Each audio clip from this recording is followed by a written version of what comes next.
Home নার্সারির পক্ষ থেকে দিলীপ বলছি। তো দেখুন আপনাদের সেই থাই ভ্যারাইটি আম গাছটির আপডেট একটা দিচ্ছি। দেখুন আজ কিছু আম পাড়া হলো, আমগুলো এখনও পাকেনি ভালোভাবে, তবুও কিছু আম পারলাম।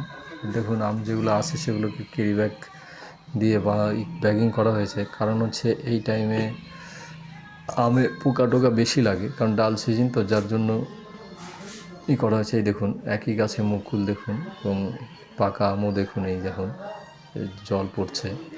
তো এরকম গাছ আপনারাও করুন, তাহলে আপনাদের বাড়িতেও এরকম সারা বছর আম পাবেন।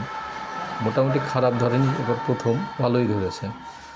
তো আমার ভিডিওটা যারা দেখছেন তাদের বলবো আমার ভিডিওটা করুন, প্রচুর পরিমাণে শেয়ার করুন এবং কমেন্ট করুন, আর চ্যানেলটা সাবস্ক্রাইব করুন, অবশ্যই সাবস্ক্রাইব করুন, যাতে এরকম ভিডিও দিলে আপনারা প্রথম দেখতে পান।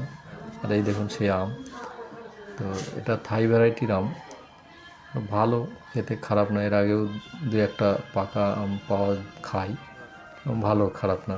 তাই আপনাদের বলবো সবাই লাগান। নমস্কার বন্ধুরা, ভালো থাকবেন।